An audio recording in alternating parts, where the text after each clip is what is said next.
Tens of millions of Americans. Trump was escorted from Trump Tower as jury deliberations in Donald Trump's hush money case are underway. Former President Donald Trump has been found guilty. It comes as debates heat up. Many Americans have questions about mixing and matching vaccines, including Prime Minister Benjamin Netanyahu in a show of unity at the Republican convention. We all know that a lot has changed since the start of the pandemic, including quarantine and isolation guidelines. If you test positive for COVID-19, do you know what to do? What if you're near someone else who has the virus? I think most businesses, most employees can agree we're all dealing with a worker shortage. What will you do to get New Yorkers back to work? From the border crisis to inflation and rising crime, Trump spoke tonight to an audience filled with people who typically vote the other way. But will it be enough to flip New York? We'll have to wait and see. Oh, this is so easy. I love this. As you can see, there's a lot of snow coming down, and I want to know just how much. Good evening, Mark. I'm practicing some of the stretches I learned earlier today. I bet you guys felt like you were right here because our photographer, Tony Engie, was getting everyone here in the band. Wonderful job. We're going to have more live updates for you. You think you need a derby hat? There's pomegranates in this salsa. I know. Is there a point to doing this, to throwing it in the air? The bar goes down. Hold on to these handrails as we walk around. If you do it right and follow all the rules that we're showing you here today, you're going to end up with the perfect Thanksgiving bird. And man, it smells really, really good out here. Are you ready to see why? Here it is! The Aussie Pie Truck is in the parking lot today. We are live outside the Eyewitness News studios. Hey bud, how are you? Hi, Good to see you! Yeah. All the way from Pottsville, and look what you brought! We're dancing in the kitchen. I totally agree. If you have a cute outfit to wear, you're going to be more likely to want to hit the gym. So what are the benefits of doing yoga with a girl? I can't see any yet. Who's ready for National Pierogi Day? Walks in our sled. The rain's starting to come down. There you go. You can hear it. It's getting stormy here in Schuylkill County. You can make the most juice out of these grapes. We're going to stomp them with our feet like traditional Italians do. On your mark. Get set. Go! These are a perfect fit. There was a lot of gear to put on. I actually never really appreciated the convenience of a fanny pack. Oh, it smells so good. There are still 13 more to come tonight, so if you're not here yet, still plenty of time to come on down and check it out. And the best part, it's free to attend and it's free to park. So Mark, I think it's about time I get myself one of those mint juleps. Nick and Candace, if you could look in this window, you'd see that the ceiling has collapsed and that it's basically empty inside this popular hoagie shop.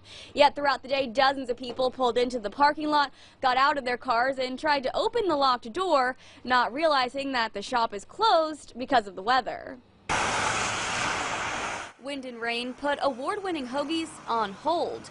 When a store manager went to open Steve and Irene's Hoagies and Pizza Shop in Mayfield at 9 a.m., some parts of the store were missing. Wind literally blew the roof off this building, allowing thousands of gallons of water to pour in, ruining nearly everything from the food to the computers and more than 55 years of memories. It was just kind of overwhelming. You didn't know what to do and never had something like this happen. And he's not the only one who had a rude awakening.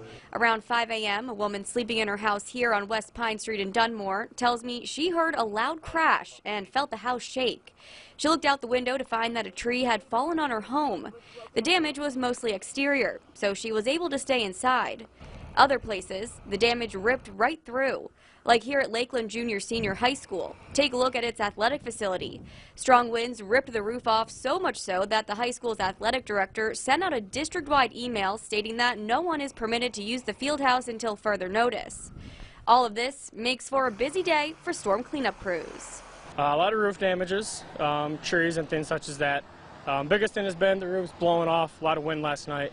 Kevin Kroll and his team spent 7 hours sucking water out of the hoagie shop. At the end of day one, they had tarps on the roof, removed wet ceiling tiles, removed damaged contents, and sucked out as much water as they could to prevent mold. But there's still a long way to go. The only positive is now maybe we can do a little remodeling construction we wanted to do. The cleanup crew tells me it will take at least 2 weeks to dry up the place, then at least another week for a contractor to rebuild it, meaning the owners and about 20 employees will be without a paycheck for a month. Live in Mayfield, Haley Bianco, Eyewitness News. Buckets of these river rocks are now in every classroom in Blue Mountain School District. Superintendent David Helsel came up with the idea for what they call Go Buckets. We're empowering our teachers and our students to do something. He tells me it's the last line of defense in a series of protocols the district follows when there's an intruder, explaining if the intruder overcomes the other safety features, like getting in the building, getting through the locked doors, and overcoming the barricades, then the teachers and students will reach for the rocks. The Goodyear blimp is on display in the sky for people in the Wyoming Valley.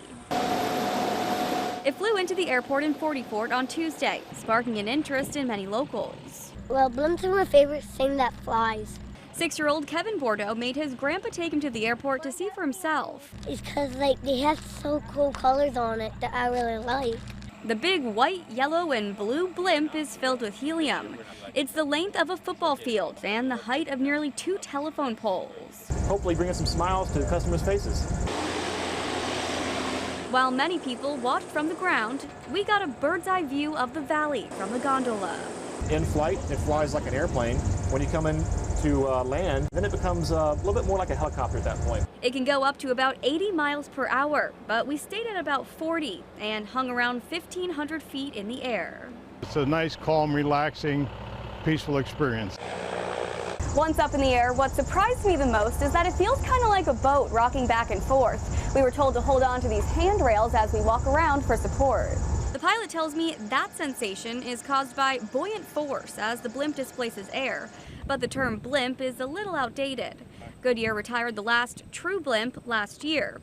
Eddie Ogden explains to me that a true blimp doesn't have a frame and that what we're in today does. Saying Goodyear blimp as a term is perfectly acceptable to us. We think that rolls off the tongue quite a bit easier than Goodyear semi-rigid new technology airship.